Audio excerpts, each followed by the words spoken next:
നമ്മളിപ്പോൾ കുറച്ച് ഗപ്പികൾ നോക്കി. ഇനി ഇവിടെ ഏറ്റവും കൂടുതൽ നമ്മൾ ഗപ്പികൾ ചെയ്യുന്നത് അൽബിനോ റെഡ് ഇയർ കോഴിയാണ്. അതൊരു സംഭവമാണ്.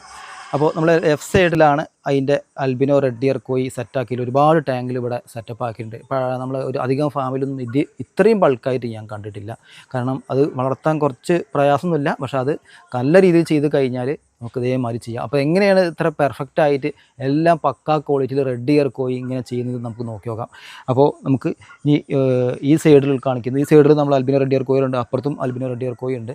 അപ്പോൾ അതൊക്കെ ചോദിച്ചു നിന്നിട്ട് നമുക്ക് അതിൻ്റെ ഗ്ലാസ്സിക്ക് എടുത്തിട്ട് അതിൻ്റെ മാർക്കറ്റ് റേഞ്ചൊക്കെ.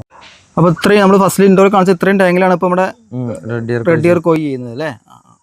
ഇതിലിപ്പോൾ കുഞ്ഞുങ്ങളെ വളർത്തണോ അതോ ജനറൽ സൈസ് ആണെങ്കിലും? അല്ല, ബ്രൂഡ് അപ്പുറത്തുണ്ട്. അതിന് കുഞ്ഞുങ്ങളെ കൊടുത്തിട്ട് ഇവിടെ ഇടും. ഇവിടെ ഇത് നമ്മൾ രണ്ട് സ്റ്റേജിലാണ് സെയിൽ ചെയ്യുന്നത്. ഒന്ന് റെഡ് ഇയർ ഇറങ്ങാത്തതും ഒന്ന് റെഡ് ഇയർ ഇറങ്ങിയതും.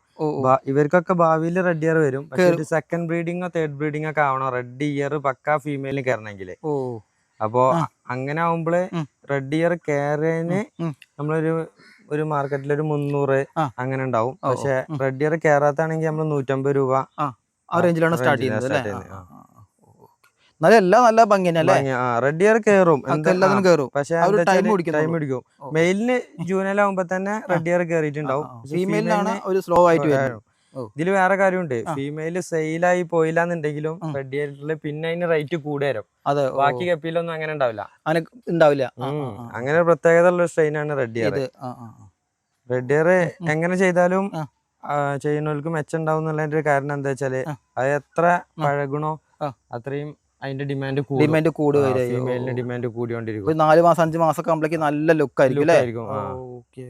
ആണ് അതിന്റെ നമ്മൾ ശരിക്കും ഒരു കൊയ്ക്കാർപ്പിന്റെ അത്രയും ഇതല്ലേ തിക്നെസ് ബോഡിയും കാര്യങ്ങളൊക്കെ വരുന്നത്. പിന്നെ എപ്പോഴും മാർക്കറ്റിലുള്ള ഗപ്പി എന്ന് പറഞ്ഞാൽ റെഡ് ഇയർ കോഴി തന്നെയാണ്. ഓരോ ടാങ്കിൽ ഇപ്പൊ ഓരോ ബാച്ച് ആയിരിക്കും. ഓരോ ബാച്ചാണ്. ഒരു ടാങ്കില് വെള്ളം പിടിച്ചു വെച്ചിട്ട് അതില് ഇതേപോലെ വാഴയുടെ ഇല ഇട്ടിട്ട് വെള്ളം ഒന്ന് ഡാർക്ക് ആക്കും. എന്നിട്ടാണ് റെഡ് ഇയറിന് ഇറക്കല്. 2 ദിവസം കഴിഞ്ഞിട്ട് ഇടുള്ളൂ. അപ്പൊ പിന്നെ നമുക്ക് അങ്ങനെ പ്രശ്നങ്ങളൊന്നും വരില്ല. എത്ര തണുപ്പാണെങ്കിലും ചൂടാണെങ്കിലും ഒന്നും റെഡ് ഇയറിന് പ്രശ്നം വരില്ല. പിന്നെ ആഴം വളരെ കുറവ്. അതെല്ലാ കപ്പിക്കും അത്ര ആയം മതി. ഇങ്ങനെ ചെയ്യുമ്പോൾ നല്ല റിസൾട്ട് കിട്ടിയോണ്ടാണ് ഇങ്ങനെ സെറ്റപ്പ് ആക്കിയത്. വളരെ ചെലവ് കുറഞ്ഞ രീതിയിലാണ് ചെയ്തിട്ടുള്ളത്. റെഡ് ഇയർ ആണേനും അധികം. എല്ലായിടത്തും റെഡ് ഇയർ ആരെ കമ്മി ഉണ്ടാവുക. റെഡ് ഇയർ ആണ് ഏറെ ചെയ്ത്. അപ്പൊ ഇതിന് എത്ര ബ്രൂഡ് ഇവിടെ സെറ്റ് ആക്കിയിട്ടുണ്ട് വളർത്താൻ വേണ്ടിട്ട്? ഇവിടെ ഒരു 25-ഓളം പേർ ഇതിനെ സെറ്റ് ആക്കിയിട്ടുണ്ട് ഇത്രയും ചെയ്യാൻ വേണ്ടിട്ട്. അത് പല ബോക്സിലായിട്ടാണ് ചെയ്തത്. ഒരു ബോക്സിൽ തന്നെ ആവുമ്പോ പെട്ടെന്ന് അസുഖം വന്ന എല്ലാവരും പോകുന്നുള്ളൊരു പേടിയിലാണ് നമ്മള് പല